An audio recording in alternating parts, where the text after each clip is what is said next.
আসসালামু আলাইকুম। বেশ কয়েকদিন পরে আমি আপনাদের সামনে হাজির হয়েছি। বর্তমানে সংবিধান সংশোধনের বেশ কিছু প্রস্তাব সরকারের যে কমিটি গঠন করেছে, সেখানে জমা পড়েছে এটা আমি শুনেছি। আমিও সেখানে একটা প্রস্তাব বড় আকারে জমা দিয়েছি। কিন্তু বিষয়টা হলো যে যখন পত্রিকায় প্রকাশ করতে হয় তখন নির্দিষ্ট গণ্ডির ভিতরে থেকে করতে হয়।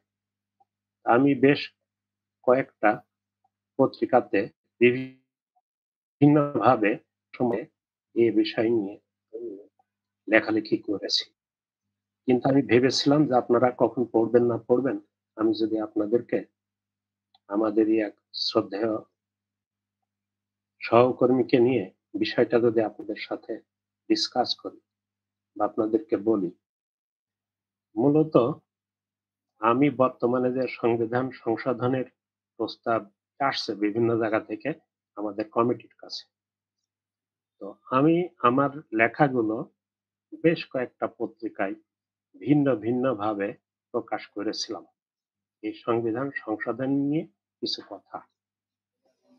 সবশেষে কয়েকদিন আগেও আমি জনতার চোখ নামে, এটা সম্ভবত আমাদের ওই যে মানব জমিনে সাপ্তাহিক একটা জনতার চোখ হয়। ওখানে আমি লেখাগুলো প্রকাশ করেছিলাম। তা আপনাদের চোখে পড়েছে কিনা আমি জানি না। আমার মনে হয় এটা বর্তমান সময়ের একটি ইম্পোর্টেন্ট জিনিস। তো এই বিষয়ে কিছু কথা আপনাদের সামনে তুলে ধরার জন্য আমি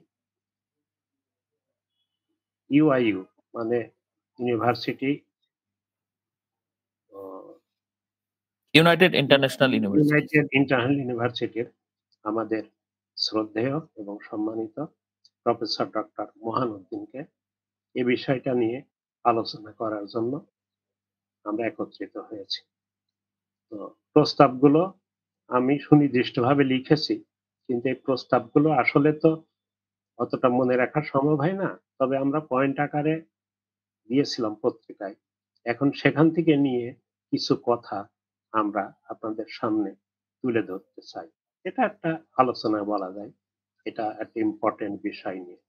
তা আমি আমার শ্রদ্ধেয় প্রফেসর ডক্টর মহানউদ্দিনকে এ বিষয়ে আলোচনা শুরু করার জন্য বলছি। আসসালামু আলাইকুম ওয়া রাহমাতুল্লাহ। অধ্যাপক ডক্টর হাসনান আহমেদকে অনেক ধন্যবাদ। আমাকে সত্যি কথা বলতে কি অনেকটা সৌভাগ্যমণ্ডিত করার জন্য এই বিষয়ে আলোচনা। যদিও এই বিষয়ে আলোচনার আমার আসলে তেমন আ যোগ্যতা নাই। আ তারপরেও আ একজন সা একদম একদম একজন সাধারণ নাগরিক হিসেবে আ আমার কাছে এই লেখাটা আমাকে আকৃষ্ট করেছে। সো এ ব্যাপারে আ আমি অধ্যাপক ডক্টর হাসনান আহমেদ স্যারের সাথে কথা বলেছি ব্যক্তিগতভাবে। উনি যে সংবিধান সংশোধনের কিছু প্রস্তাব দিয়েছেন সেগুলোর ব্যাপারে আ আমার কিছু জিনিস পছন্দ হয়েছে, কিছু ব্যাপারে আমার প্রশ্ন ছিল। সেগুলো নিয়ে ব্যক্তিগত পর্যায়ে আলাপ করেছি। বাট আরো বেশি গভীরে আলোচনা করার জন্য আ আসলে আজকের এই আলোচনাটা আরো ভালো কাজে লাগবে। তো স্যার আপনাকে ধন্যবাদ। আপনি আমাকে আ আসতে বলেছেন আপনার সাথে এই কথাবার্তায়। তো যাই হোক আমি একটু আ আ লেখাটা লেখাটা আমি জাস্ট আ একটু go through করি। স্ক্রিনে কি দেখা যাচ্ছে স্যার লেখাটা? আমি স্ক্রল হুম, করছি। লেখা ওকে। যায়। হ্যাঁ, হ্যাঁ। তো এখানে ১ম কথাটাই আপনার শুরু হয়েছে সংবিধান পরিবর্তন মৌসুম চলছে। তো আসলে সময় উপযোগী আ আ আলোচনা বলতে গেলে। তো এখানে আপনার ১ম এ আমি জাস্ট ছোট্ট করে একটা সামারি বলি তাহলে আমাদের আলোচনার সুবিধা হবে। ১ম এ আপনি বলেছেন মূলনীতির পরিবর্তনের ব্যাপারটা। অর্থাৎ স্বাধীনতার ঘোষণাপত্রে ১ম এ যেটা ছিল সাম্য, মানবিক মর্যাদা ও সামাজিক ন্যায় বিচার সেটাকে প্রতিস্থাপিত করা হয়েছে। এই জিনিসটাকে আরো কিছু অ্যামেন্ডমেন্ট এর প্রয়োজন আছে কিনা, হ্যাঁ? সে ব্যাপারে আপনি বলেছেন। তারপর আপনি বলেছেন কাঠামো যেটা আমাদের সরকার এবং রাষ্ট্রের যে কাঠামোটা আছে সেটার পরিবর্তনের কথা বলেছেন। যেমন এর মধ্যে আসছে যে রাজনৈতিক দল আ আ রাজনৈতিক দলগুলো আসলে ক্ষমতায় আসলে তারা অসীম ক্ষমতার অধিকারী হতে পারার যে সম্ভাবনা, হ্যাঁ? এ ব্যাপারে সংবিধানে কিছু কাজ করা যায় কিনা? যারা মাননীয় সংসদ সদস্যগণ তাদের ক্ষমতার পরিধি বা দায়িত্বের পরিধিটাকে পর্যালোচনা করা এবং এটাকে সংস্কার করা যাতে তারা তাদের যে পবিত্র দায়িত্ব সেটাতে ফোকাস হতে পারেন। আমার কাছে মনে হয়েছে এরকম একটা পরামর্শ এসেছে। আরেকটা ব্যাপার এসেছে সেটা হলো যে রাষ্ট্রপতি আ মহামান্য রাষ্ট্রপতি যিনি হন, তিনি সাধারণত দেখা যায় যে কোন ক্ষমতাই বাংলাদেশে থাকে না বলতে গেলে ২-১ টা ছাড়া। এবং উনি এবং উনাকে জাস্ট একজন যাকে পছন্দ মূলত সরকারই তাকে নিজেদের পছন্দ করে। সো একটা balance between the government a a and the president, হ্যাঁ? প্রেসিডেন্ট। এটার ব্যাপারে কিছু কাজ করার আ ব্যাপারে আপনি বলেছেন। আর আপনার কিছু মতামত এসেছে যে দ্বিকক্ষ বিশিষ্ট আইনসভা এটা আসলে থাকা উচিত কিনা, হ্যাঁ? এটা নিয়ে বিভিন্ন মতামত আসছে। সে ব্যাপারে আপনার পর্যালোচনা এসেছে যে আমাদের মতো দেশের জন্য এটা উপযোগী কিনা এটা ব্যাপারে এসেছে। আমার কাছে সবচেয়ে আকর্ষণীয় যেটা মনে হয়েছে সুপ্রিম কাউন্সিল আ এটা খুব হয়তোবা যারা দ্বিকক্ষ বিশিষ্ট আইনসভার কথা বলছেন, তাদের যে স্পিরিট, সেই স্পিরিটটাও পূরণ হবে। আবার দ্বিকক্ষ বিশিষ্ট আইনসভায় আমাদের মতো দেশের জন্য যে ধরনের নেগেটিভ কিছু ব্যাপার থাকতে পারে, সেটাকেও এভয়েড করা সম্ভব হবে বলে আমার কাছে মনে হয়েছে। যাই হোক আমরা সেটা নিয়ে ডিটেইল আলোচনা করব। আর আপনি বলেছেন যে আ আইন বিভাগ, বিচার বিভাগ এবং নির্বাহী বিভাগকে নিয়ন্ত্রণের সাথে সুপ্রিম কাউন্সিল, সরকার, রাষ্ট্রপতি এগুলোর মধ্যে যে একটা ব্যালেন্স মেইনটেইন করা, সে ব্যাপারে সুন্দর একটা পরামর্শ এসেছে বলে আমার কাছে মনে হয়েছে। বাট তারপরেও আলোচনার দাবি রাখে। আর আ আর সুপ্রিম কাউন্সিলের যিনি প্রধান থাকবেন, হ্যাঁ? তিনি আসলে কিভাবে সিদ্ধান্ত নিবেন সে ব্যাপারে একটা মেকানিজম এখানে আছে। তো এবং আরেকটা ব্যাপার যেটা আমরা দেখি যে রাজনৈতিক দলের অঙ্গ সংগঠন, সে ব্যাপারেও দিক নির্দেশনা আছে। শিক্ষা প্রতিষ্ঠানে ছাত্র রাজনীতির ব্যাপারে আছে বিভিন্ন কমিশন শিক্ষার ক্ষেত্রে। কারণ শিক্ষাটা খুব ইম্পোর্টেন্ট ব্যাপার। যদি শিক্ষায় আমরা পিছিয়ে থাকি একদম কিন্ডারগার্টেন লেভেল থেকে, তাহলে দেখা যায় যে বা একদম শিশুর শিক্ষা থেকে শুরু করে আস্তে যারা ভবিষ্যৎ প্রজন্ম আসছে তাদের শিক্ষা যদি ঠিকভাবে না হয়, তাহলে আসলে কোন সংস্কারই টেকসই হবে না বা কোন সামাজিক উন্নতি আসলে টেকসই হবে না। সেই ব্যাপারে কিছু পরামর্শ এসেছে যাতে সাংবিধানিক কাঠামোর মধ্যে থেকেই সেটা করা যায় এবং স্থানীয় সরকার ব্যবস্থার ক্ষেত্রে রাজনীতির সাথে কতটুকু সম্পর্ক থাকবে। তারপর সরকারি কর্মকর্তা কর্মচারীদের দায়িত্ব পালনের ব্যাপারে এবং সংসদের আসন বন্টন এই ব্যাপারগুলোতে আপনার পরামর্শ আমি এখানে দেখেছি। তো আমি আসলে এখানে শুরু করতে চাই আ সেটা হলো যে আপনি ১ম এ যেই ব্যাপারটা বলেছেন যে সংবিধানের যে মূল স্পিরিট, হ্যাঁ? সেই ব্যাপারে আ আপনি যদি কিছু বলেন তাহলে আমরা সেখান থেকে শুরু করলে কেমন হয়? না, সুন্দর হয় মূলত। তবে আমাদের সময় যেহেতু সংক্ষিপ্ত, অল্প কথায় বলতে পারলে ভালো হয়। আমার মনে হয় যে তবুও জিনিসটা ব্যাখ্যার প্রয়োজন আছে। যখন প্রবাসী সরকার আমাদের স্বাধীনতার উদ্দেশ্য ঘোষণা করে, সেই ঘোষণাপত্রে লিখেছিল হলো সাম্য, মানবিক মর্যাদা, সামাজিক ন্যায় বিচার। এই ৩ টা হবে হলো আমাদের রাষ্ট্রের মূলনীতি। কিন্তু পরবর্তীতে আমরা দেখলাম যখন আমরা সংবিধানটা রচনা করলাম, সেখানে এই কথাগুলোর কোনো উল্লেখ নাই। অথচ সেখানে চলে এসেছে হলো আমাদের একটা বিষয় হলো ধর্মনিরপেক্ষতা, যেটাকে আমরা ইংরেজিতে বলি উম সেকুলারিজম। কিন্তু আমরা যেভাবেই ব্যাখ্যা করি না কেন সেকুলারিজম বা ধর্মনিরপেক্ষতা একটা নেগেটিভ শব্দ। এতে প্রত্যেকটা ডিকশনারি যদি আমরা দেখি সেখানে আমরা দেখব যে এটা নেগেটিভ শব্দ এই সেন্সে যে এটাকে ধর্মকে অস্বীকার করার শামিল এবং এটা বস্তুবাদ কিংবা এই পার্থিব জীবন ছাড়া পরজন্মের কোনো কথা সেখানে লেখা নেই। অথচ আমরা দেখছি আমাদের দেশেই অনেক সম্প্রদায়, হিন্দু সম্প্রদায়, খ্রিস্টান সম্প্রদায়, বৌদ্ধ, মুসলমান এরা বাস করে এবং আমার ধারণা যে কমপক্ষে 99% এর উপরে ছাড়া নিচেই নাই তারা হলো ধার্মিক। অথচ এই শব্দটা ব্যবহার করে আমরা ধর্মকে অস্বীকার করছি। আবার এই সংবিধানে অর্থাৎ কোথাও বলা হয়েছে আ আপনি বলতে চাচ্ছেন যে আ হ্যাঁ, মুসলিম হয়তোবা এত না হতে পারে। কিন্তু অন্য ধর্মের মানুষ যারা তারাও কিন্তু ধর্মপ্রাণ। ধার্মিক। হ্যাঁ? হ্যাঁ, যারা হচ্ছে যে হিন্দুদের মধ্যে যারা হিন্দু আছেন তাদের মধ্যে মেক্সিমামই হিন্দু ধর্মপ্রাণ। যারা খ্রিস্টান হুম, আছে তাদের মধ্যে মেক্সিমামই খ্রিস্টান ধর্মপ্রাণ। বৌদ্ধ হুম, ধর্মপ্রাণ যারা বৌদ্ধ আছেন এবং অন্যান্য ধর্ম যদি থাকে। সো এখানে হয়তোবা ১০০ তে ১ জন হয়তো সেটা irrespective of the religion সে হয়তোবা ধর্মকে অতটা গুরুত্ব দিচ্ছে না। বাট বেশিরভাগ মানুষই জাতিগতভাবে আমরা কিন্তু ধর্মপ্রাণ। এই কথাটা বলতে চাচ্ছেন। তাই তো স্যার? হ্যাঁ, হ্যাঁ, এটা এটা ঠিক। এটা আরেকটা আমার কাছে বিষয় হলো আসলে হ্যাঁ। বিশ্বের যে দেশে আমরা যাই না কেন আমরা দেখেছি যে সেখানে বিভিন্ন ধর্মের লোক একসাথে মিলেমিশে বাস করছে। আমরাটাকে যদি ধর্মটাকে রাখতেই হয় আবার সংবিধানে লিখেছি প্রত্যেকেই যে প্রত্যেকে যার ধর্ম পালন করবে। তাহলে সেখানে ধর্মের স্বীকৃতি দেয়া হচ্ছে।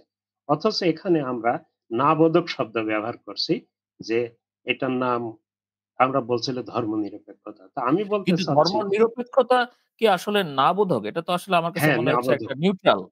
মানে ওইটা হাও না, নিউট্রাল মানে নাও না। না-বোধক। হ্যাঁ, নাও না। মানে কোন নিউট্রাল দিকেই না। মানে কোন ধর্মই আমি পালন করি নাই। এবং যতগুলো ডিকশনারি আপনারা দেখবেন, সব জায়গায় দেখবেন যে না-বোধক শব্দই বোঝাবে। এটাকে বোঝা যায় হলো পার্থিব জীবনকে নিয়ে যেটা ডিল করা হয়। সেটাই হলো আচ্ছা, সেকুলারিজম। হ্যাঁ, হ্যাঁ বুঝতে পেরেছি। পার্থিব অর্থাৎ জীবন। বাংলায় পরকালকে ধর্মনিরপেক্ষতা অস্বীকার করা বললেও হয়। আসলে এটা মিন করছে যে আ মানে হলো যে একেবারেই পরকাল নিয়ে ধর্মকে কোন কিছু হুম। মানে we will live our life irrespective of religion মানে আমাদের জীবনের কর্ম হ্যাঁ, এটা। এবং তো রাজনৈতিক কর্ম, সামাজিক আমি কর্ম এগুলোতে ধর্ম কোনো প্রভাব ফেলবে না। এটাকেই বোঝাচ্ছে ফেলব না। ধর্মনিরপেক্ষ। ধর্ম। কিন্তু কিন্তু মূলত বাস্তবে হলো ধর্মপ্রাণ যারা, তারা কিন্তু স্যার একটু সরি ইন্টারাপ্ট হুম, করলাম। বাস্তবে হ্যাঁ, যারা ধর্মপ্রাণ তারা কিন্তু আসলে তাদের সব কাজের মধ্যেই ধর্মের একটা প্রভাব তাদের থাকে। সো এখানে একটা কনফ্লিক্ট তৈরি হচ্ছে। I agree তৈরি ঠিক আছে হচ্ছে। স্যার বলেন। জি। আমরা বলতে পারি ওইটাকে বাদ দিতে বলি নে।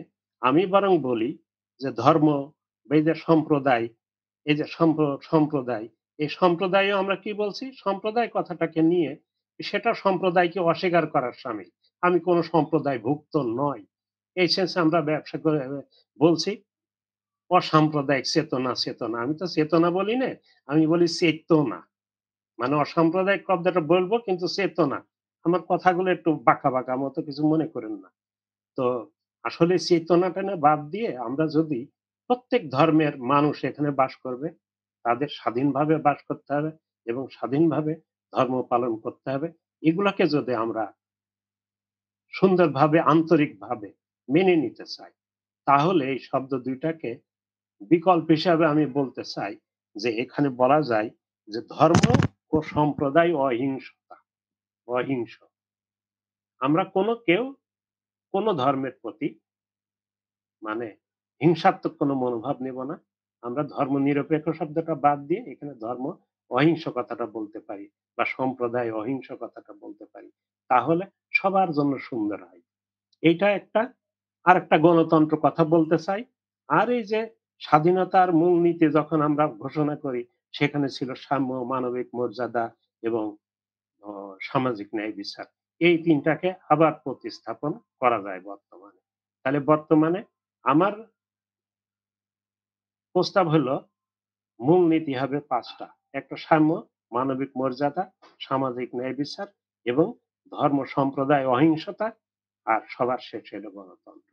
এইটা করলেই মনে হয় আমাদের মানে শ্যামও রাখা হয়, কুলও রাখা হয়। কিন্তু কিন্তু কোন ধর্ম বিভেদ এড়িয়ে যাওয়া সহিংসতা সম্ভব। যেটা বললেন ধর্ম সহিংস অহিংসতা। ধর্ম, অহিংসতা এবং কি বললেন? ধর্ম ধর্ম এবং ২ টাই বলতে পারি আমরা। ধর্ম হুম, এবং সম্প্রদায় অহিংসতা আচ্ছা। তার মানে বা ধর্ম এবং সম্প্রদায়ের অহিংসতা। প্রতি কোনো এক হিংসা ধর্মের প্রতি থাকবে না। কোনো কেউ হিংসাত্মক থাকবে না। কিন্তু সব আচ্ছা। ধর্মের লোকই এদেশে বাস করবে। সম্প্রদায়ের প্রতি অহিংস, হুম, হুম, অহিংস হুম, সম্প্রদায়। প্রত্যেকে হুম, যার ধর্ম, যার সম্প্রদায় মেনে কাজ করবে। এর ভিতর কোনো হিংসা বিদ্বেষ থাকবে না। এই। এটা হুম। আমার চাওয়া আরকি। তো এটা ভেবে দেখবেন। এটা বলার মূল কারণ হলো অথবা এরকম যে হতে পারে আমরা স্যার যে ধর্ম সহনশীলতা। এটা কেমন হয়? সহনশীলতা ধর্ম হয়। কিন্তু সহনশীলতা। অহিংসা মানে হিংসাই করব না অন্য ধর্মের প্রতি। আচ্ছা, আমাদের আচ্ছা। যে ধর্ম ইসলাম ধর্মের প্রতি কেউ হিংসা করবে না। আমরাও হিন্দু ধর্ম বা অন্যান্য খ্রিস্টান ধর্ম তার প্রতি কোন হিংসা বিদ্বেষ থাকবে না। যার ধর্ম সে নিরপেক্ষভাবে হ্যাঁ, এটা পালন নিয়ে করবে। গভীর আলোচনা হতে পারে। ধর্ম সহিষ্ণুতা হতে পারে, ধর্ম হুম, অহিংসতা হুম। হতে পারে। হ্যাঁ, হ্যাঁ, ধর্ম হ্যাঁ। আ এগুলা হ্যাঁ, করতে এরকম পারে। অনেক কিছু হতে পারে। এটা নিয়ে কিন্তু আসলে ধর্ম আলোচনা ঠিক। নিরপেক্ষতা নেগেটিভ শব্দ না করাই হ্যাঁ, ভালো। হ্যাঁ। বাট মূল দেখ স্পিরিট টা আমরা এই হচ্ছে এটা। বিষয়টা নিয়ে হুম। যে ধর্মকে এরপরে বাদ আমরা যে দিয়ে আমরা একদম জিনিসটাকে চলবো বাদ এটা তো দিয়ে আসলে আমরা করতে ঠিক না। হ্যাঁ। করতে জি, পারি না। আমি অনেক আমি দেখেছি। এগ্রি। আচ্ছা। তো এরপরে যে রাষ্ট্র এবং সরকার কাঠামো পরিবর্তনের কথা বলছেন যেটা, কাঠামো পরিবর্তনে আমরা আসলে অ সমাজে তো দেখছি, আমরা সমাজে চলছি, সমাজে বাস করছি। মূলত এই সরকার কাঠামো পরিবর্তন করে আমাদের কি করা দরকার? সরকার বলতে রাজনৈতিক ব্যবস্থাকে বুঝি। ভোটের মাধ্যমে নির্বাচিত হয়ে যারা আসবে তারা সরকার পরিচালনা করবে। আর রাষ্ট্র বলতে আমরা বুঝি হলো যে আমরা সেখানে প্রেসিডেন্টকে বা রাষ্ট্রপতিকে এই যে, যে রাজনৈতিক সরকার এরাই কি করে? একজন রাষ্ট্রপতি বা প্রেসিডেন্টকে নিয়োগ দেয় সংখ্যাগরিষ্ঠ ভোটের ভিত্তিতে। ভোট মানে আমাদের ওই সংসদে। কিন্তু এতে আমার মনে হয় এটা কথাটা একটু খারাপ শব্দ বলতে হয়। ওই রাষ্ট্রপতিকে আমরা ঠুটো জগন্নাথে পরিণত করি। তার কোনো বক্তব্য থাকে না। তার কোনো ক্ষমতাও থাকে না। এটা বিগত কোনো এক রাষ্ট্রপ্রধানই কথাটা বলেছিলেন। আমি সেই কথাটাতে আমার ভাষাতে বলছি। আসলেই তাই। এদের মধ্যে ক্ষমতার কোনো ভারসাম্য নেই এবং রাষ্ট্র কাঠামোর তার কোনো কর্তৃত্ব নেই। সব কর্তৃত্ব আমাদের এখান থাকে প্রধানমন্ত্রী বলি আমরা, সে প্রধানমন্ত্রীর জন্য। এটাকে তো ২ ভাবে আমরা করতে পারি। একটা হলো রাষ্ট্রের সাথে সরকারের ক্ষমতার ভারসাম্যটারও তৈরি করতে পারি। দায়বদ্ধতা তৈরি করতে হবে। কেন দায়বদ্ধতা তৈরি করতে? আপনারা জানেন যে আমাদের রাজনীতিবিদ একটা কথা একটু বাড়তি করে বলি, যখন স্বাধীনতা যুদ্ধ শুরু হলো তার আগে আমরা পাক ছাড় জমিন সাধবাদ বলে কিছুই বুঝতাম না, কিন্তু জাতীয় সঙ্গীত গেতাম। পরবর্তীতে যখনই স্বাধীনতা যুদ্ধের পরে আসলো হলো আমার সোনার বাংলা আমি তোমায় ভালোবাসি, তখন এই সোনার বাংলা তোমায় ভালোবাসি কথাটা বলতে গেলে ২ ইঞ্চি বুক ফুলে উঠত। কিন্তু এই রাজনীতিবিদ বলছি আরকি। এদের কর্মকাণ্ড আজকে ৫৩ বছরে দেখতে, দেখতে আমি আর এক পা কবরে চলে গেছে। কিন্তু আমি লক্ষ্য করছি এখন সে আর বুকটা ফুলে ওঠে না। ওদের কৃতকর্মের জন্য। এই কৃতকর্মের জন্য ওরা তো কখনো নিজেদের ভোগ করবে না বা স্বীকারও করবে না। ওরা করে যাবে যা করার। আমি দেখেছি এই রাজনীতির নামে কিছু সুবিধাবাদ তৈরি হয়েছে এবং রাজনীতিটাকে একটা পেশা এবং ব্যবসাতে পরিণত হয়েছে। সত্য কথা বলতে গেলে। এখান থেকে বেরিয়ে আসতে গেলে আমাদের এই সরকার কাঠামো সাথে রাষ্ট্রের যে কাঠামো এইটাকে একটু ভিন্নভাবে ব্যালেন্স অফ পাওয়ার এর মধ্যে আনতে হবে। পাওয়ারটা হবে রাষ্ট্রেরও পাওয়ার থাকবে, আবার সরকারেরও পাওয়ার থাকবে। এই ক্ষমতাগুলোর একটু ভারসাম্য তৈরি করতে হবে। এটা করা সম্ভব ২ ভাবে। এমনি প্রথমত আমরা একটা কাজ করতে পারি। আমাদের এখানে প্রধানমন্ত্রী মানে মন্ত্রিপরিষদ শাসিত সরকার আছে। সেটাকে বাদ দিয়ে এর আগে প্রেসিডেন্ট শাসিত সরকার ছিল। আমরা প্রেসিডেন্ট শাসিত সরকারে চলে যেতে পারি। আর রাষ্ট্রের প্রধানকে আমরা প্রেসিডেন্ট এতদিন বলতাম। এটা একজনকে না বলে আমরা একটা অ কমিটিকে বলতে পারি। কেন বলতে পারি? এখানে বিভিন্ন পক্ষ আমি দেখছি দীর্ঘদিন থেকে তারা দ্বিকক্ষ বিশিষ্ট আইনসভা বলে গলা ফাটিয়ে ফেলছে। কারো গলা রক্ত ঝরছে। এত জোরে চিৎকার করে বলে। কিন্তু বোঝে না যে আমাদের এই ছোট্ট দেশের ভিতরে এখানে কোনো প্রদেশ নাই যেহেতু। সুতরাং এখানে আমাদের দ্বিকক্ষ বিশিষ্ট আইনসভা চলার কথা নয়। কিন্তু দ্বিকক্ষ বিশিষ্ট আইনসভাও যে অগণতান্ত্রিক আমি কিন্তু সে কথাটা বলছি না। আমরা যেহেতু এখানে কোনো প্রদেশ নাই, আমরা এক কাজ করতে পারি। প্রকৃতপক্ষে দ্বিকক্ষ বিশিষ্ট আইনসভা না বলে রাষ্ট্রকে একজনকে পরিচালনা করতে না দিয়ে, যেহেতু একজনকে দিলেই শুটো জগন্নাথে হচ্ছে এবং রাজনীতিবিদরা যাকে খুশি তাকে ওখানে দিচ্ছে। একজন অরাজনৈতিক ব্যক্তিকে না দিয়ে একটা অরাজনৈতিক কমিটিকে আমরা দিতে পারি। সেই কমিটির নাম আমরা বলতে পারি হলো সুপ্রিম কাউন্সিল। এদেশে তাহলে রাষ্ট্রপতি বা প্রেসিডেন্ট শাসিত সরকার হবে। আর রাষ্ট্রপতি একজন না হয়ে একটা কাউন্সিল করবে। এই কাউন্সিলের এইটাকে অনেকে খুব কঠিনভাবে দেখতে পারেন। কিন্তু আমি যদি একটা উদাহরণ দিই তাহলে এই জিনিসটা খুব সহজ হয়ে যায়। স্যার দেখুন আপনার উদাহরণ আমাদের দেওয়ার আগে দেশে আমি একটু ইন্টারাপ্ট একটু করি স্যার। প্লিজ সেটা হলো যে ওকে আমার কাছে আ ১ম এ কিন্তু সত্যি কথা বলতে আপনার সুপ্রিম কাউন্সিল গঠনের ব্যাপারটা শুনে মনে হচ্ছিল যে এটা কি আসলে হবে? এটা কি আসলে সম্ভব? মানে আমি তো আগেই বলেছি যে আমি একজন সাধারণ নাগরিক হিসেবে কথা বলব। সো আমার কথাটাতে গভীরতা হয়তো থাকবে না। বাট সাধারণভাবে আমার কাছে মনে হয়েছে যে এটা পরে আমি যখন চিন্তা করলাম যে ডিটেইলটা দেখলাম, আমার কাছে মনে হলো এটা একটা out of the box thought এবং আ অসম্ভব না। যদি সত্যিকার অর্থে ইমপ্লিমেন্ট করা যায়, তাহলে কিন্তু এটা আমাদের এই যে ভারসাম্য, এখানে একটা ভূমিকা রাখতে পারে। বিশেষ করে একদম সাধারণ নাগরিক হিসেবে আমি যেটা দেখেছি, সেটা হলো যে প্রথমত আমাদের সংসদীয় যে ব্যবস্থা, এখানে কোনো এমপি দলের বিপক্ষে ভোট দিতে পারে না। চাইলেও পারবে না। তো আল্টিমেটলি দল যেটা সিদ্ধান্ত নিবে, ক্ষমতাসীন দল সেটাতে সবাইকে ভোট দিতেই হবে। তো তাহলে একজন সাধারণ নাগরিক হিসেবে মাথায় আসতেই পারে যে তাহলে এতজন এমপি থাকার দরকার কি? তাই না? এটা একটা মাথায় আসতে পারে চিন্তা। তারপর আবার যখন যেটাই সংসদে পাস হলো সেটাতে প্রেসিডেন্ট অ্যাকচুয়ালি শুধু ২-১ বার মনে হয় ফেরত পাঠাতে পারে। এর বেশি কিছু না। আল্টিমেটলি তার এখানে কিছু করার নাই বা সে কোন ব্যাপারে আসলে ডিসিশন নেওয়ার কিছুই নাই। সো এখানে মূলত ক্ষমতাটা খুবই কেন্দ্রীভূত এবং আপনি যেগুলো বলছেন সেটা আমাদের চিন্তার বিষয় আসলে। তো যাই হোক আমি ইন্টারাপশন করলাম। আপনি উদাহরণ দিচ্ছিলেন একটা।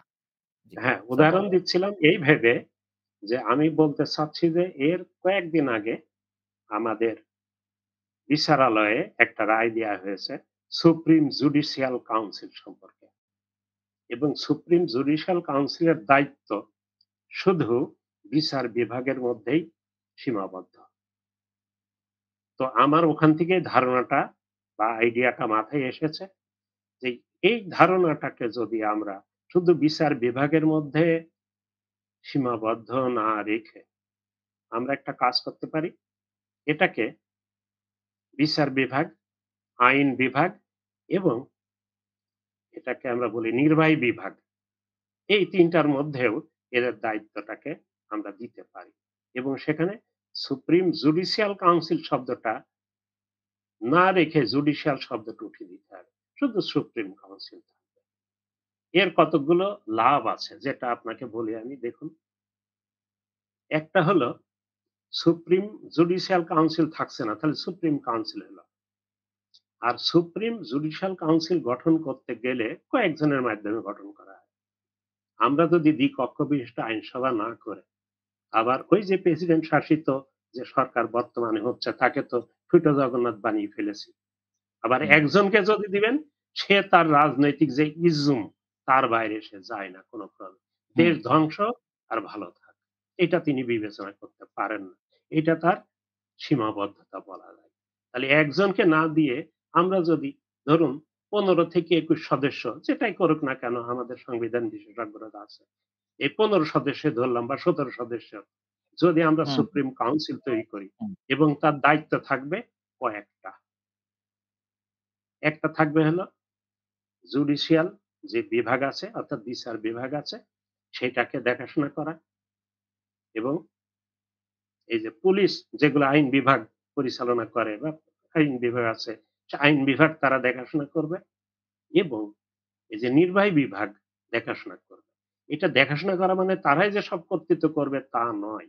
এই যে রাজনৈতিক সরকার যারা রাজনৈতিক দল গঠনের মাধ্যমে নির্বাচিত হয়ে এসে সংসদে দাঁড়িয়েছেন, তাদেরও ক্ষমতা থাকবে, ক্ষমতার ভাগাভাগি থাকবে।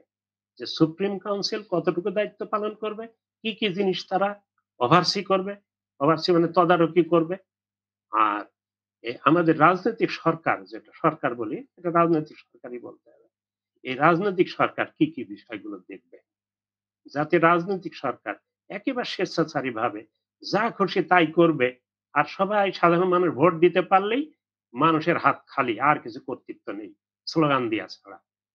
যে দেশ থেকে স্লোগান যদি বন্ধ করতে হয়, তাহলে এই সাধারণ মানুষের জন্য এখন যেমন তত্ত্বাবধায়ক সরকার বলা হচ্ছে, এই তত্ত্বাবধায়ক সরকারের জন্য কিন্তু ইতিমধ্যেই বিএনপি এবং জামাত ইসলাম আদালতে গেছে। আমি যে তত্ত্বের কথা বলছি, যে কথাটা বলছি এইটাকে যদি আমরা দেখি, তাহলে এই তত্ত্বাবধায়ক সরকারের দায়িত্বটাও সুপ্রিম কাউন্সিল পালন করতে পারে। তাহলে আর তত্ত্বাবধায়ক সরকারেরও অনেক রকম ফের আছে। যেগুলা করতে গিয়ে বিএনপি এবং আওয়ামী লীগ করতে গিয়ে কিন্তু এ দেশটার বর্তমানে এই পরিণতিতে এসেছে। এবং আবার যদি সেটা করা হয়, সেই একই পরিণতি হবে না, এর নিশ্চয়তা কে দেবে? তার তুলনায় যদি সুপ্রিম কাউন্সিল আমরা গঠন করি, সেই সুপ্রিম কাউন্সিল সাথে যদি কিছু অরাজনৈতিক লোকগুলোকে নেয়, নিয়ে নির্বাচন পরিচালনা করতে পারে, তাহলে আর এই তত্ত্বাবধায়ক সরকার গঠনের আর দরকার হয় না। এবং আমি বলছি সুপ্রিম কাউন্সিলে যারা থাকবেন, হুম, তারা অরাজনৈতিক ব্যক্তি থাকবে। হুম। যেমন তত্ত্বাবধায়ক আমার সরকারে থাকে বা অন্তর্বর্তীকালীন সরকারে আমরা থাকতে বলছি। এরকম। তবে একটা কথা বলে নিই, তারপর আপনাকে আমি আচ্ছা বলতে ঠিক বলব। আছে। সেটা হলো এরকম যে অরাজনৈতিক ব্যক্তি কিন্তু এরাও নির্বাচিত হয়ে আসবে। যেমন আমরা আমেরিকায় দেখেছি ওদের সিনেট আছে, ইয়ে আছে। যাই হোক সেদিকে হুবহু আমরা যাব না। তার কারণ ওদের অনেক অঙ্গরাজ্য আছে। কিন্তু আমাদের এখানে কোনো অঙ্গরাজ্য নেই। আমরা চাচ্ছি হলো যে আমাদের কাজটা হতে হবে ভালো। বিড়ালটা কালো না ধলা এটা আমাদের দরকার নেই। আমাদের দরকার ইঁদুর ধরে কিনা। তাই যদি ধরাতে হয় তাহলে আমাদের একটা নির্বাচক মন্ডলী দরকার, যাদের প্রত্যক্ষ ভোটে ওই নিরপেক্ষ কাউন্সিল গঠিত হবে। এটার নাম সুপ্রিম কাউন্সিল। তো সেইটাকে এমন হতে পারে, এদেশে আমরা বারবারই বলি যে বিভিন্ন পেশাজীবীদের সুযোগ দিতে। আমরা পেশাজীবী বলতে কোনো রাজনৈতিক পেশাজীবীদের নয়। যারা অরাজনৈতিক পেশাজীবী আছে, যেমন ডাক্তার আছেন, ইঞ্জিনিয়ার আছে, শিক্ষকরা আছেন, এরকম যারা বলা যায় যে সামরিক অফিসার হোক কিংবা সরকারি বড় কর্তারা হোক, তারা তো সবাই রিটায়ারমেন্টে যাচ্ছে। তাদেরকেও আমরা বলতে পারি আমাদের সমাজে তাদের মূল্যায়ন করতে চাই। এরকম যদি ৩ লক্ষ থেকে ৫ লক্ষ ভোটার আমরা তৈরি করব, ওদেরকে বলব নির্বাচক মন্ডলী। তাদেরকে দিয়ে আমরা ওই ১৭ থেকে ২১ সদস্য বিশিষ্ট একটা কাউন্সিল, সুপ্রিম কাউন্সিল গঠন করে নিব। কিন্তু এই সুপ্রিম কাউন্সিল ইচ্ছা করলে সব কাজ করতে পারবে না। আগে ক্ষমতার ভারসাম্যটা রাখতে হবে সরকারের সাথে। আর এর সাথে আরেকটা কাজ করতে হবে, সেটা হলো তাদেরকে কিন্তু ক্ষমতা দিতে হবে কয়েকভাবে। সেটা বলতে গেলে অনেক কথা। এই দেখুন, রাজনীতিবিদরা যে যত কথাই বলুক, আমার সামনে যদি আমি তো পুরাটাই দেখছি, তারাও দেখছে। যেহেতু রাজনীতি যারা করছে প্রত্যেকটা দলেই তাদের বয়স কারো ৭০ এরও অনেক উপরে। আমরাও দেখছি ওই রাজনীতিবিদরা শুধু নিজের কথাটা বলতে পারে, তার পাশাপাশি যে কয়টা লোক চলছে তাদের ভালো মন্দটা বলতে পারে। রাজনীতিতে যে খারাপ লোক সবই তা বলবো না। ভালো লোক আছে, কিন্তু সে সংখ্যা অনেক অল্প। আর মাঠ পর্যায়ে যেসব কর্মীগুলো বলি, তারাও নেতা, থানা পর্যায়ে, জেলা পর্যায়ে। কিন্তু তাদের কাজগুলা যদি ওরা যেয়ে একটু প্রত্যক্ষভাবে দেখে, তাহলে কিন্তু তারা আশ্চর্যান্বিত হয়ে যাবে। তার কারণ তারা এসেছে এখানে ব্যবসা করতে। এবং ব্যবসা মানে একটা রাজনীতি বর্তমানে একটা ব্যবসাই শুধু না, একটা পেশাও বটে। সব পেশাতে পুঁজি লাগে। রাজনীতির ব্যবসার পুঁজি হলো লাঠি। আর কিরিচ, রামদা এগুলা একটা টিম গঠন করলেই ওরা পারে। যে দলই হোক না কেন। আমরা ওদের ক্ষমতাকে কিছুটা খর্ব করি, কিন্তু ক্ষমতার দায়িত্ব থেকে নয়, জবাবদিহিতা এবং দায়িত্ববোধের উন্মেষ ঘটানোর জন্য আমরা কিছু দায়িত্ব বা কিছু কর্তৃত্ব বা কিছু ওভারসি করার ক্ষমতা ওই সুপ্রিম কাউন্সিলকে দিতে পারি। তারা হেল্প করতে পারে। এবং নির্বাচন যখন হবে, সময় আসবে, তখন নির্বাচন কমিশনের সাথে করে নিয়ে নিজেরা এদেশে একটা সুষ্ঠু নির্বাচন, ওই যেমন তত্ত্বাবধায়ক কর্তা বলছে তত্ত্বাবধায়ক সরকার। এই তত্ত্বাবধায়ক সরকারের কাজ কিন্তু ওই রাষ্ট্রপতির পরিবর্তে সুপ্রিম কাউন্সিল এখানে করে দিতে পারে। এবং এই সুপ্রিম কাউন্সিলের ঘটনা আপনাদের কাছে নতুন মনে হচ্ছে। কিন্তু আপনারা যদি দেখেন যে সুপ্রিম জুডিশিয়াল কাউন্সিল, সেখানে কয়েকজন মিলে জুডিশিয়াল কাউন্সিলে সদস্য হয়। আর আমি বলছি এই জুডিশিয়াল শব্দটা বাদ দিয়ে এর আওতাটা একটু ছড়িয়ে দিতে। এটাও আপনি শুনে নিন বা আপনার মন্তব্য থাকলে করুন। সেটা হলো এরকম যে সুপ্রিম কাউন্সিল প্রথমত দেখবে হলো বিচার বিভাগ, তারপরে আইন বিভাগ, আর এটাকে আমরা বলি হলো নির্বাহী বিভাগ। এই ৩ টাকে দেখবে। আরেকটা জিনিস তারা ওভারসি করবে, সেটা হলো এই যে দুদক, এটাকে আমরা বলি সংবিধিবদ্ধ সংস্থা। এই যে নির্বাচন কমিশন, সংবিধিবদ্ধ সংস্থা। এই যে পিএসসি, পাবলিক সার্ভিস কমিশন, সংবিধিবদ্ধ সংস্থা। এরকম অনেক সংস্থা আছে যেগুলো সংবিধিবদ্ধ। যেগুলা হলো নিরপেক্ষভাবে কাজ করার কথা। কিন্তু আমাদের দেশে এই রাজনীতিবিদদের অত্যাচারে তারা কিন্তু আসলে কাজ করে না। এবং সেখানে যে নিয়োগগুলো দেয়া হয়, সেখানেও রাজনৈতিক বিচারে নিয়োগ। সুতরাং তাদের এই প্রভুরা যতক্ষণ থাকবে, তারা ততক্ষণ নিরপেক্ষভাবে কাজ করতে পারে না। তো এই যে সুপ্রিম কাউন্সিলের অধীনে যদি এই সংবিধিবদ্ধ সংস্থাগুলোকে দিয়ে দিই, তাহলে কিন্তু এ দেশটা ভালো চলবে। আর নইলে রাজনীতিবিদরা ১০০ হাত হোক আর ১,০০০ হোক আর ১,০০,০০০ মাইল উপরে উঠে হঠাৎ করে জাম দিয়েছে আমাদের সামনে পড়ল, না আমরা ভালো হয়ে যাব। এটা কিন্তু আমার বিশ্বাস করতে খুব কষ্ট হবে। এটা সম্ভব হবে না। তাদের মধ্যে ভালো লোক নাই, এটা সত্য কথা না। সত্য কথা হলো তাদের মধ্যেও ভালো লোক আছে। কিন্তু ভালো লোকের তুলনায় খারাপ লোকের সংখ্যা অনেক হয়ে গেছে। যেটা আমাদের দেখতে, দেখতে, দেখতে, দেখতে চোখ নষ্ট হয়ে এখন আমি এই দেখেন আপনি খালি চোখে দেখছেন আর আমার পাওয়ার ওয়ালা চশমা দিয়ে দেখতে হচ্ছে। ওদের কর্মকাণ্ড দেখতে, দেখতে আমরা একটা ঘৃণা জন্মিয়ে গেছে রাজনীতির পরে। এই ঘৃণাটা আমি নিজেকে আত্মজিজ্ঞাসা করেছি। যে ঘৃণাটা কি আমার মনোক্তি নাকি বাস্তবতা দেখে, দেখে? আমি দেখছি স্বাধীনতার পর থেকে যে দুর্নীতি শুরু হয়েছে, আবার পরবর্তীতে সরকার একটা পরিবর্তন হলো। তারপরে আরেকটা সরকার আসলো। কিছুদিন করলেন। তারপর থেকে আবার এসব সরকার শুরু হলো। কিন্তু কম হোক আর বেশি হোক দুর্নীতি ছড়িয়ে গেছে। এই দুর্নীতি ছড়িয়ে গেছে। আপনারা শুধু রাজনীতিবিদদের দুর্নীতিটা দেখেন। আমি বলব রাজনীতিবিদরা একা, একা দুর্নীতি কোনদিন করতে পারে না। যদি নির্বাহী বিভাগের যেসব অফিসাররা এর কাজের সাথে জড়িত তাদেরকে সাথে করে না নেয়। এজন্য দেখেন কানাডায় বেগমপাড়া এরকম কত পাড়া যে জন্মিয়েছে আজকাল আর হাজার হাজারে টাকায় লাখ লাখ টাকায় হয় না, কোটি টাকাই হয় না। আজকাল শত শত কোটি অথবা হাজার হাজার কোটি টাকার দরকার হচ্ছে। আমার না মনে এখন হয় হাজার কোটির এরকম এখন সব হাজার কোটির ঘরে স্যার। হাজার কোটির ঘরে। তো এখন আমরা শুধু রাজনীতিবিদদের দোষ দিয়ে লাভ নেই। আবার সরকারি কর্মচারী কর্মকর্তাদের দোষ দিয়ে লাভ নেই। তাদের জবাবদিহিতা এবং দায়বদ্ধতা নিশ্চিত করার জন্য একটা তত্ত্বাবধান করার জন্য একটা ক্ষমতা থাকবে যাদের, তারা হলো সুপ্রিম কাউন্সিল। তারা অরাজনৈতিক একটা সংস্থা হিসাবে কাজ করবে। আর তাদের সেই কাজ করতে গেলে প্রকৃতপক্ষে তাদের হেল্প করবে, তাদেরকে নিয়োগ দেবে কারা? তারাও গণতন্ত্র থেকেই আসবে। ভোটের মাধ্যমে আসবে। এই যে আমি বললাম যেটা পেশাজীবী। কিন্তু অরাজনৈতিক পেশাজীবী সংগঠনগুলো। অরাজনৈতিক এই শব্দটা বলতে হবে। ওখানে রাজনীতি আসলে দেখবেন যে সরে, সরে মাসতুতো ভাই হয়ে যাবে। অরাজনৈতিক সংগঠনের মধ্য থেকে আমরা ২ লাখ থেকে ৫ লাখ পর্যন্ত নির্বাচক মন্ডলী তৈরি করতে পারি। তাদের প্রত্যক্ষ ভোটে মানে গণতান্ত্রিক ভোটে আমরা কাউন্সিলটা তৈরি করতে পারি। তাহলে কিন্তু এই দেশটা চলবে। এই দেখেন প্রত্যেকটা কাজে আমরা দেখতে পাচ্ছি। গতকালই আমাদের এই যে বর্তমান যে অন্তর্বর্তীকালীন সরকার আছে, এই কথা বলতে গেলে ঘন্টার পর ঘন্টা লেগে যাবে। আর আপনি আচ্ছা এবং এই এই আমি আমি দুজনেই ভুলে ঠিকই যাওয়ার জানি। আগে হুম, ভুলে যাওয়ার আগে যদি হুম, আমি একটু একটা প্রশ্ন করে নেই, সেটা হলো যে আ আ ঠিক আছে সবই বুঝলাম। আ আম আম মানে quite convincing a a suggestion.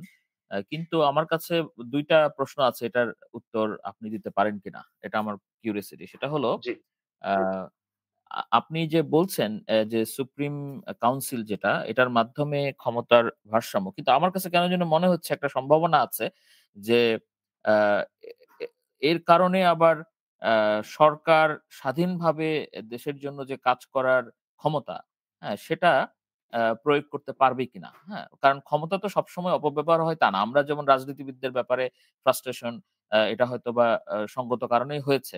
But রাজনীতিবিদরা সবসময়ই সারা পৃথিবীতে সবসময় খারাপ ছিল তা তো না। হ্যাঁ? বিভিন্ন জায়গায় বিভিন্ন ধরনের অভিজ্ঞতা আছে বিভিন্ন দেশের মানুষের। তো আমার প্রশ্ন হচ্ছে যে আপনি যে প্রস্তাবনাটা করেছেন, এখানে কি এমনও তো হওয়ার সম্ভাবনা আছে যে আসলে স্বাধীনভাবে সরকার দেশের জন্য যেভাবে সিদ্ধান্ত নেয়া দরকার ছিল সেখানে বাধা আসতে পারে। এটা একটা হতে পারে। আবার আরেকটা ব্যাপার হলো যে হ্যাঁ, আমরা অরাজনৈতিক ব্যক্তিদেরকে, পেশাজীবীদেরকে সুপ্রিম কাউন্সিলে আনার আনার চিন্তাভাবনা করছি বা তাদের জন্য যে ভোটার তাদেরকে ওভাবে নিচ্ছি। কিন্তু আল্টিমেটলি সেখানেও কি রাজনীতি প্রবেশ করবে না? আ আমার তো মনে হয় যে অরাজনৈতিক বলা হলেও সেখানে আল্টিমেটলি রাজনীতি প্রবেশ করে যাবে। তো এ ব্যাপারে আপনার কি মনে হয়? এটা কি আসলেই কাজ করবে? নাকি এটা আরো একটা কেওস রাজনৈতিক না, এটাকে বলতে পারি যে পক্ষপাতিত্ব হতেও পারে। কিন্তু কাউকে না কাউকে তো আমাদের বিশ্বাস করতেই হবে। কিন্তু ক্ষমতার যখন ভারসাম্য থাকবে, আমার কথা হলো রাজনীতিবিদরা কাজ করবে কিন্তু তাদের দায়বদ্ধতা থাকতে হবে। কার কাছে? জবাবদিহিতা থাকতে হবে। কার কাছে? রাষ্ট্রের কাছে। সেই জবাবদিহিতা তো থাকতে হবে কিন্তু রাজনীতিকদের স্বাধীনতায় হস্তক্ষেপ করবে না। তারা যখন অন্যায় কাজ করবে, যে কাজটা আসলে জনগণ বলতে পারছে না, তারা স্লোগান হাঁকতে হচ্ছে, সেই কাজগুলোতে তারা ওভারসি করবে। ওভারসি করা আর ক্ষমতা হস্তক্ষেপ করা এক কথা নয়। ওভারসি কিন্তু করা আর তাদের কাছে হস্তক্ষেপ যেটা করা মনে হবে যে এটা অন্যায়। আ আ হুম, আবার রাজনীতিবিদের কাছে সেটা ন্যায় মনে হতে পারে যেটা রাজনৈতিক সরকার। আবার না তাদের মানে ন্যায় এবং এখানে একটা অন্যায়ের বিষয় আছে। ডেফিনিশন ডিফারেন্ট একজন হতে পারে। ব্যক্তি তো না, একটা কমিটি ধরেন ২১ সদস্যেরই একটা কমিটি তৈরি করলাম। তা আমাদের কথা থাকবে হলো ২১ সদস্যের মধ্যে যেগুলো খুব মানে ইম্পোর্টেন্ট ম্যাটারস সেগুলাতে ২১ জনের মধ্যে কমপক্ষে 2/3 কাউন্সিলর, কাউন্সিলর মানে কাউন্সিল মেম্বার যারা আছেন তাদের সম্মতির প্রয়োজন হবে। আর যদি একটু লেস ইম্পোর্টেন্ট হয় সেক্ষেত্রে আমরা বলতে পারি সংখ্যাগরিষ্ঠ সদস্যের সম্মতির ভিত্তিতে এদের কাজের কি করবে এবং কোন ক্রমেই রাজনীতিবিদদের যে কাজগুলো আছে সেই স্বাধীনতায় হস্তক্ষেপ করা যাবে না।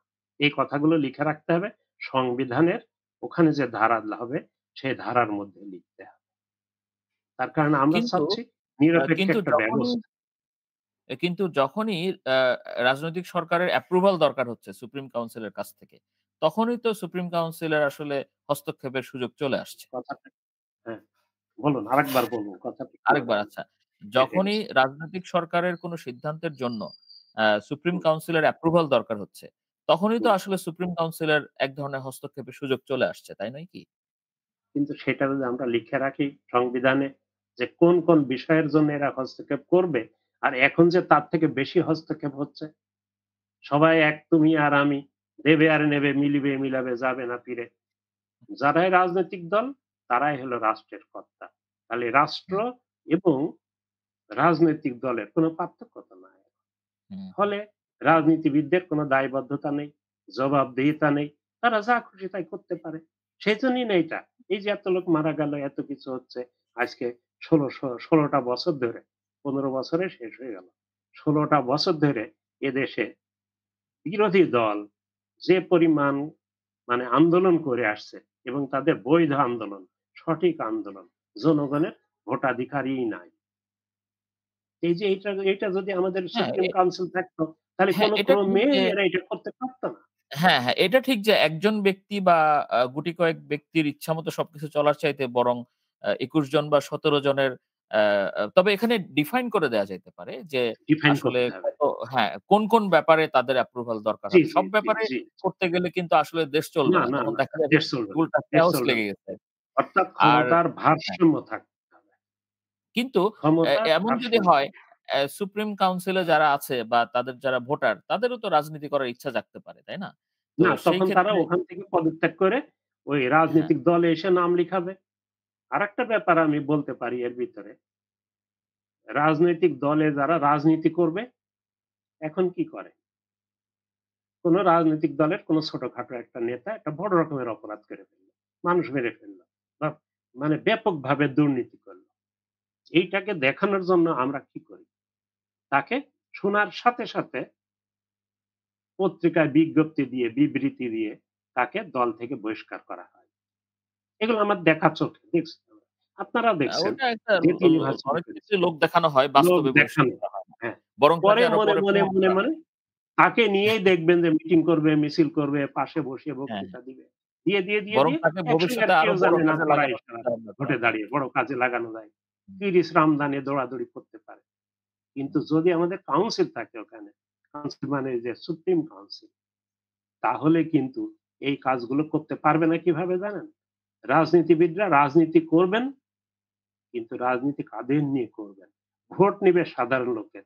কিন্তু সক্রিয়ভাবে যেসব নেতা কর্মী জেলা, উপজেলা, ইউনিয়ন পর্যায়ে আছে তাদের লিস্ট তৈরি করে সরকারের কাছে, সরকার বলছি না, রাষ্ট্রের কাছে অর্থাৎ সুপ্রিম কাউন্সিলের কাছে জমা দেবে। তাদের কাজের জন্য ওই সঠিক মানে সেই রেসপেক্টিভ রাজনৈতিক দল দায়ী হতে হবে। দায়-দায়িত্বটা নিব আচ্ছা, না, কিন্তু এর ফলটা নিব এটা তো হতে পারে না। তাই না? এখন ব্যাপারটা হলো যে ব্যালেন্স অফ পাওয়ার। ধরেন এটা ইমপ্লিমেন্ট করার চেষ্টা করা হলো। কিন্তু জি। একটা সংস্কার বা এই সংস্কারই হোক বা অন্য যেকোনো সংস্কারই হোক, এটা তো আসলে সবার একটা কনসেনসাস এর ভিত্তিতেই করতে হবে, তাই না? তো আপনার এই যে প্রস্তাব এখানে তো যেটা দেখা যাচ্ছে যে রাজনীতিবিদদের ক্ষমতা একটা আ মানে সুস্বাস্থ্যকর নিয়ন্ত্রণের মধ্যে আসছে আরকি। সুস্থ নিয়ন্ত্রণের হুম, মধ্যে হুম। আসছে। তো এইটা কি আসলে বর্তমানে যারা আছেন রাজনৈতিক দলগুলো তারা কি মেনে নিবেন? এটা কি বাস্তবে আসলে এই ধরনের সংবিধান সংশোধন সম্ভব হবে? কারণ আ আমার তো আমার মনে হয় যে আসলে এটা চিন্তার বিষয় যে সব রাজনৈতিক দলগুলো এটার ব্যাপারে একমত হবেন কিনা। এই ধরনের হ্যাঁ, প্রস্তাবের ব্যাপারে যেখানে তাদের আপনি ক্ষমতাকে ঠিকই সীমিত বলেছেন। করা হবে। তাই না? আপনি ঠিকই বলেছেন। ঠিকই বলেছেন, ঠিক মানে ১১০% ঠিক।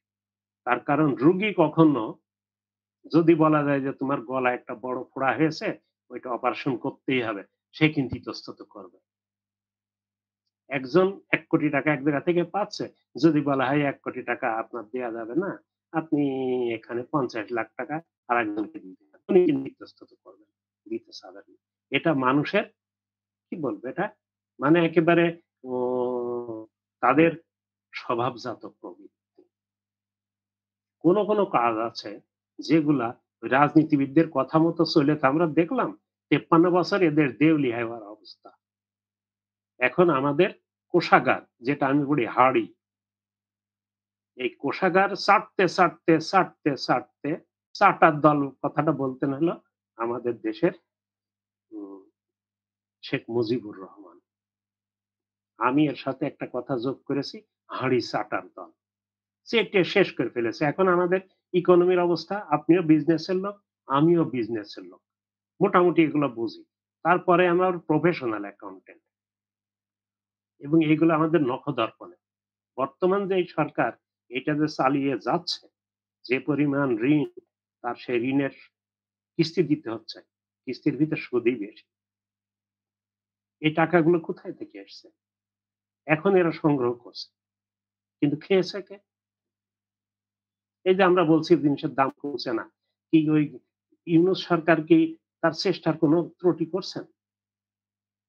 কিন্তু না ১৬ এটা সময় বছর লাগবে। ধরে এত একটা তাড়াতাড়ি পারবে না। চেষ্টা করতেও হবে অনেক না। সময় লাগবে আসলে। ১৬ হ্যাঁ। বছর ধরে একটা দেশকে ধ্বংস করা হচ্ছে পুরাটা।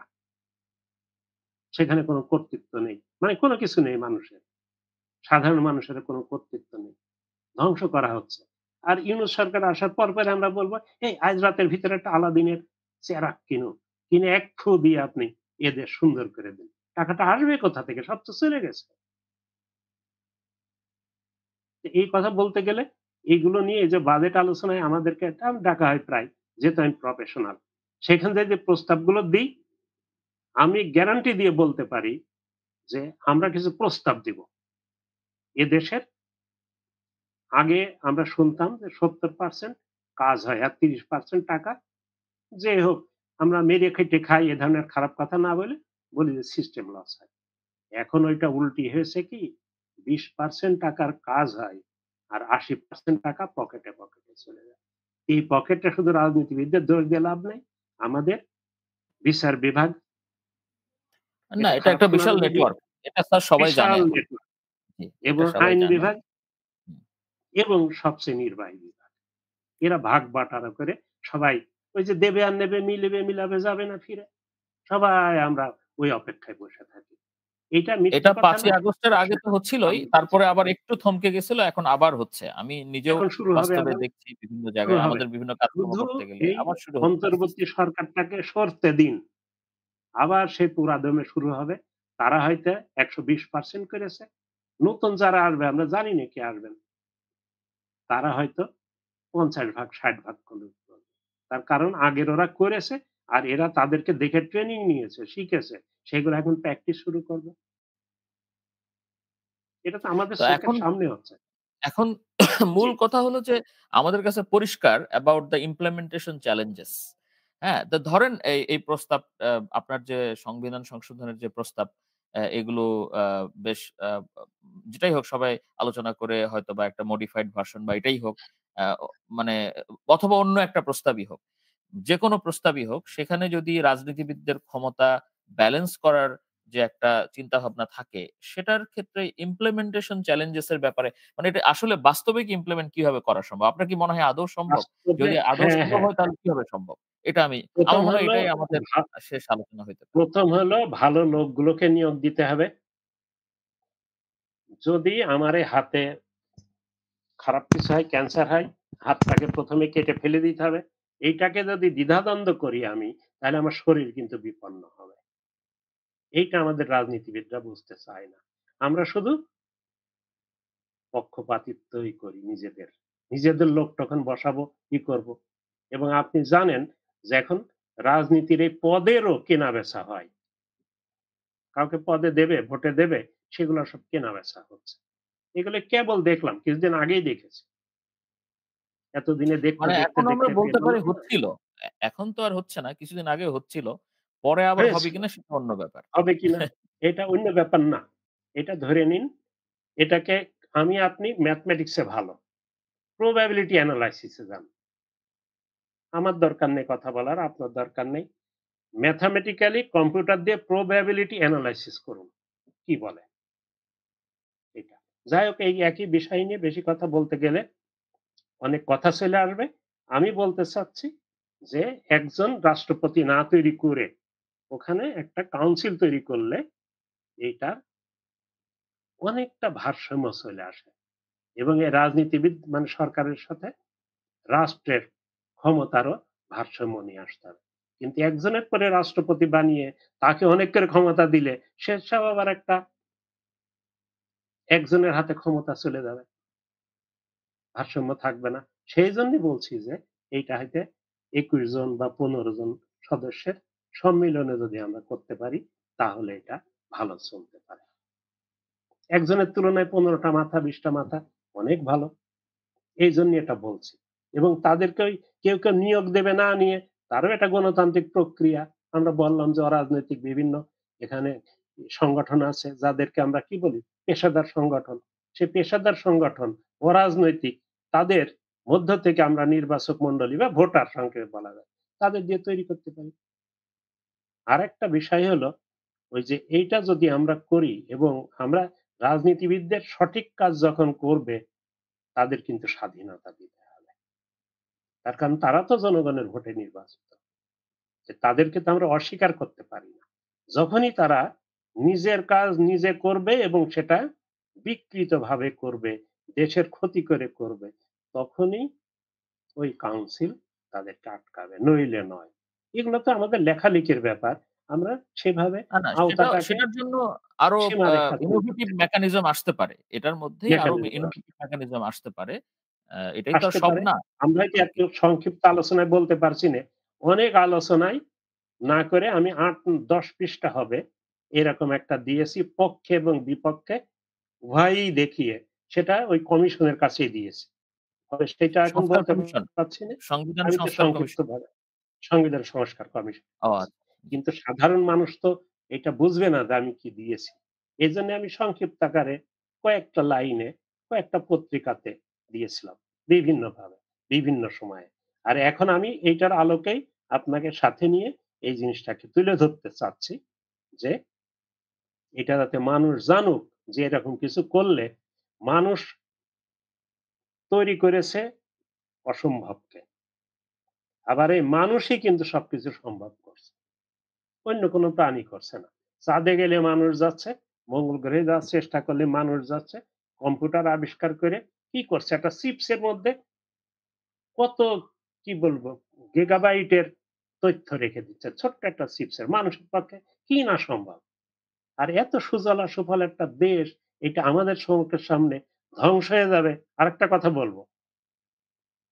আমরা যখন হাই স্কুলে পড়ি মাত্র ৳৫-৬ বেতন দিয়ে পড়েছি। ইউনিভার্সিটিতে অনার্স এবং মাস্টার্স স্কলারশিপ পেয়েছিলাম, তাই দিয়ে পড়েছি, টাকা লাগেনি। পিএইচডি করেছি, কিছু টাকা নিজের পকেট থেকে গেছে, বাকি টাকা সরকার থেকে গেছে। পোস্ট ডক্টরেট করেছি, পুরা টাকাই সরকারিভাবে আমরা পেয়েছি। প্রফেশনাল অ্যাকাউন্ট্যান্ট হয়েছি এফসিএম এ। সেখানেও সরকারি টাকায় আমরা খেয়েছি। নামমাত্র টাকা দিয়ে পরীক্ষার ফি দিয়ে পাস করেছি। যে দেশ আমাদেরকে এত লোকসান দিয়ে আমাদের পিছনে আমাদেরকে মানুষ বানাইলো, তৈরি করলো। আর আমাদের কোনো কিছু বুদ্ধি আর ক্ষমতা নাই। সব ওই লাঠিয়াল বাহিনীর প্রধান আর কিরিচ বাহিনীর প্রধানরাই জানে। এটা কি হতে পারে? তা আমাদের তাহলে তৈরি করার দরকার কি ছিল? আমি এত ডিগ্রি না নিয়ে আমাকে যদি বলা হতো, "এই তুমি লাঠিয়াল বাহিনীর প্রধান হও, তাহলে এ দেশের তুমি রাজা।" আমি তাই হতাম। মেট্রিক পাস দরকার কি আমার? আমি আমার কথা বলছি না। এটা একটা উদাহরণ দিচ্ছি। এরকম এ দেশে দেখবেন প্রচুর সুশিক্ষিত লোক আছে। তাদেরকে না, সাথে এটা ঠিক। নিচ্ছে কেন আপনার রাজনীতিবিদরা? প্রস্তাবের মধ্যেই তো আসলে সবাইকে সাথে নিয়ে কাজ করার ব্যাপারটা আসছে যে হ্যাঁ, ওকে। অবশ্যই আসবে। হ্যাঁ, সেটাই। মানে যতদিন পর্যন্ত যারা পেশাজীবী। রাজনীতিতে হ্যাঁ, হ্যাঁ, হ্যাঁ, জি। Thank you. যতদিন পর্যন্ত রাজনীতিতে এই টাকার খেলা আর লাঠিয়াল বাহিনীর প্রধানদের দৌরাত্ম্য বন্ধ না হবে এবং সুশিক্ষিত এদেশে প্রচুর সুশিক্ষিত লোক আছে। তাদেরকে সাথে দেশ সেবার জন্য রাজনীতিতে তাদেরকে না আনা যাবে, ততদিন এদের ভালো হওয়ার সম্ভাবনা, যতই অন্তর্বর্তীকালীন সরকার আসুক, এরা মানুষের মনকে তার পরিবর্তন করতে পারবে না। তাই না? ওই যে সেই কি যেন স্বাধীনতা যুদ্ধ যখন হয়ে যায়, অস্ত্র জমা দিতে বলছিল। তখন একজন কবি, তার বাড়ি সম্ভবত ওই অঞ্চলেই চিটাং ইউনিভার্সিটির শিক্ষক ছিলেন। উনি বলেছিলেন যে, "আমার মনের মতো মারাত্মক অস্ত্রটা তো আমি কারো কাছে জমা দিইনি।" মন যদি বিকৃত হয় তাহলে জানবেন যে তার জীবন শেষ। একটা মোটর গাড়ির ইঞ্জিন যদি বিকল হয়ে যায়, আরেকটা ইঞ্জিন দিয়ে রিপ্লেস করা যায়। কিন্তু মানুষের মাথা যদি বিকৃত হয়ে যায়, এটা কোনোভাবেই রিপ্লেসমেন্ট চলে না।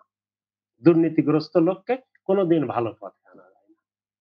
তো সেইটা যে আমাদের ইউনূস সরকার চেষ্টা করবে, কিন্তু আসলেই ভালো লোক পাবে না। রাজনৈতিক দলের ১ম সারির কিছু নেতা বা মধ্যমানের কিছু নেতা ভালো পাওয়া যাবে। কিন্তু যত লোক আছে রাজনীতিতে সবাই ভালো উদ্দেশ্য নিয়ে বর্তমানে আসে না। আমরা কাউকে দোষারোপ করতে চাই না। আমরা বাস্তবতা তুলে ধরতে চাই। ভালো, ভালো লোকগুলোকে নিয়ে রাজনীতিবিদরা এমপি তৈরি করুক। দেখুন, আরেকটা কাজ আমি এটার মধ্যে বলেছি, সে কথাটা বলি, সময় বেশি হয়ে যাচ্ছে। সেটা হলো এরকম, এমপিদের কাজের আওতাটাকে বেঁধে দিতে হবে। তাদের সব কাজ করবে, উন্নয়নমূলক কাজ করবে। কিন্তু টাকা পয়সা বন্টনের তাদের নামে এলট হবে আর তারা বসে, বসে রাতে, রাতে তাদের কাছের লোকগুলা, দলীয় লোকগুলাকে নিয়ে বন্টন করে তুমি কত নেবে, আমাকে কত দেবে। এটা করবে, কখনো মারামারি করে মরবে। এগুলা নিয়ে, এগুলাই তো আমরা দেখছি বাস্তবে। আমরা যদি তাদেরকে সম্মান করব, তারা এমপি হিসাবে এই যে সংসদে বসে যা করা দরকার করবে। বিভিন্ন সুন্দর, সুন্দর প্রস্তাব তার উপস্থাপন করবে। এলাকার উন্নয়নের চেষ্টা করবে। কিন্তু টাকাটা তাদের হাতে দেয়া যাবে না। এটা হলো আমার আরেকটা প্রস্তাব। এটা সম্ভব। আমি যেহেতু প্রফেশনাল অ্যাকাউন্টেন্ট, আমি জানি এটা কিভাবে করা যায়। এগুলা করে দিতে পারি। আমরা যেহেতু এই প্রফেশনালিজম এর কাজ করেছি, পিএইচডি করেছি, সেটাও কন্ট্রোলিং সিস্টেম এর পরে, ডিসিশন মেকিং এর ব্যাপারে, এবং পোস্ট ডক্টরেট করার সময় ইউরোপিয়ান কমিশনে আমি নিজে দেখে করে এসেছি অন্যান্য দেশে কন্ট্রোলিং সিস্টেম কিভাবে করে। এই ৩ টা জিনিস আমি দেখেছি এবং আমি নিজে হাতে করে রিসার্চ করেছি। একটা হলো প্ল্যানিং এবং লং টার্ম প্ল্যানিং, যাকে আমরা স্ট্র্যাটেজিক প্ল্যানিং বলি। আরেকটা হলো ডিসিশন মেকিং, আরেকটা হলো কন্ট্রোলিং। এই ৩ টা যদি সুস্থ পথে আমরা এদেশে করতে পারি, অসংখ্য লোক আছে, আমার দরকার নেই। আমি আজ বাদে কাল মরে যেতে পারি। তাদেরকে দিয়ে যদি করানো হয়, তাহলে এ দেশটা গড়াটা আদৌ কোনো কিছু ব্যাপারই না। একটা ছোট্ট একটা দেশ, এই মানুষগুলোকে আমরা আপদ বানিয়েছি। এদেরকে যদি জনসম্পদে রূপান্তর করতাম, তাহলে এরাই না আমাদের সম্পদ হতো। এটা তো আমরা করতে পারিনি। এটা আমাদের ব্যর্থতা। রাজনীতিবিদরা যত কথাই বলুক না কেন, আজ ৫৩ বছর পরে এসে গণহত্যা হচ্ছে, মানে পুরা রাজনৈতিক দলের ব্যর্থতা। এই কথা এতটা ফলাও করে বলাটা উচিত নয়। তার কারণ প্রত্যেকেই মানুষ, প্রত্যেকেরই সম্মান আছে। কিন্তু বাস্তবতার দিকে চেয়ে দেখি আমরা, দেখা যাবে যে চেয়ে দেখলাম বলা আর কিছু ছিল না। তবে আমি সরকারকে ধন্যবাদ জানাতে চাই যে এই কথাগুলো যে এভাবে বলার অধিকারও তারা দিয়েছে আমাদেরকে। এতদিন তো এই অধিকার ছিল না। কবে গুম হয়ে চলে যেতাম বা কোথাও হারিয়ে যেতাম।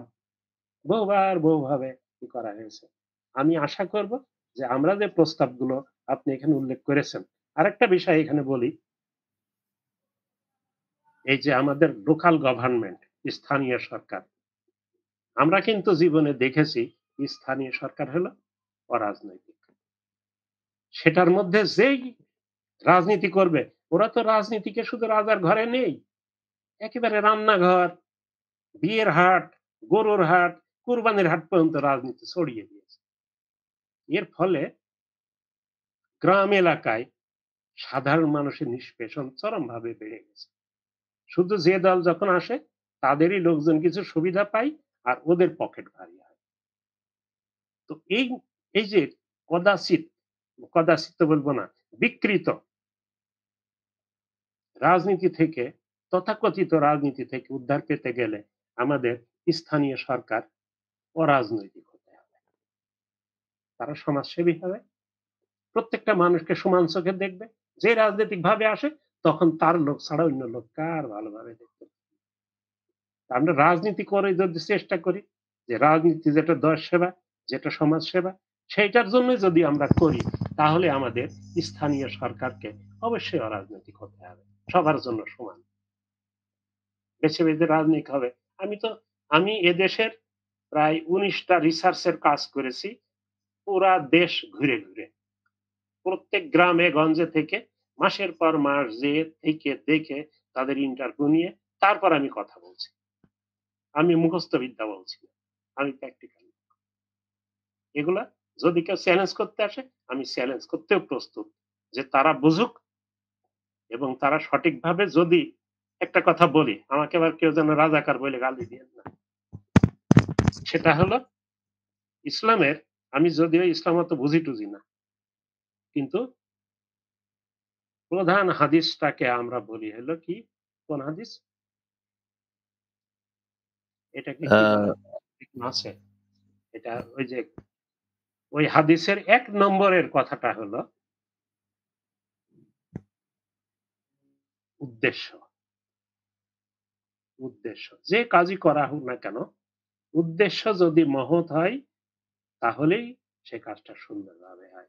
মানে আমরা যদি কর্মফল মুখে বলি, হ্যাঁ, হ্যাঁ, নিয়তের উপরে নির্ভরশীল এটার কথা বলছেন। নিয়তের উপর নির্ভর করে। নিয়ত, নিয়ত। ১ম হলো নিয়ত। নিয়ত মানে উদ্দেশ্য। একটা ছোট করে গল্প করে শেষ করব। আপনার কথা থাকলে সেটাও নিব। সেটা হলো এরকম, ছোটবেলায় আমি তখন ক্লাস 1 এ অথবা 2 তে পড়ি। আমাদের বাড়ির পাশেই একটা বাজার আছে। সেখানে এসে ওই ওষুধ বেচারা ডুগডুগি বাজাইতো, এমন করে ডুগডুগি বাজায়। আর আমরা যাই ওই সামনে যাই বইসে পড়তাম হাফ প্যান্ট পরে। তো একটা ছোট ছেলে ১৪-১৫ বছরের, সে গান গেত। ঢোল বাজি গলায় ঢোলটা বাজতো কিন্তু সে ঢোলের ভার বহন করতে পারত না। নিরিখ বাঁধরে ২ নয়নে হইল না মন তাহারে বলে এমন জোরে একটা চাটি মারতো ঢোলে, আমাদের বুকটা তখন একটু আনন্দে ফুলে উঠত। কিন্তু নিরিখ বাঁধরে আমি চিনতে পারতাম না। সুরটা কিন্তু ভালো লাগতো। যখন অনার্সে ভর্তি হলাম, ভর্তি হওয়ার পরে ম্যানেজমেন্ট ক্লাসে যখন গোল নিয়ে কথা শুরু করল ইংরেজিতে, আমি গোল, টার্গেট, ম্যানেজমেন্টের টার্গেট থাকতেই হবে। না হলে সেটার কোনো মূল্য নেই। এটা মানে হাল বইটাহীন একটা নৌকার মতো। তার টার্গেট থাকবে, সেখানে পৌঁছতে হবে। তো তখন যখন মনে হলো, তখন আমার ওই ক্লাস 1 বা 2 এর ওই যে ঢোলে চাটি মারা সেই নিরিখের কথাটা মনে হলো। তখন আমি বুঝলাম যে নিরিখ কথাটা একটু ওল্ড মডেলের কথা। কিন্তু আসলে নিরিখ মানে এই টার্গেট এবং লক্ষ্য। লক্ষ্য যদি আমাদের রাজনীতিবিদদের ভ্রষ্ট হয়ে যায়, লক্ষ্য ভ্রষ্ট হয়ে যায়, তাদের মনে একটা আর মুখে একটা আর বাস্তবে আরেকটা হয়ে যায়, তাহলে এ দেশ আমি হই আর যে বাহাদুর যত হোক, ইউনুসেফ ১০ বার জন্মই হোক না কেন, দেশ ভালো করতে পারবে না। আমাদের মুখের কথার সাথে কাজের মিল থাকতে হবে।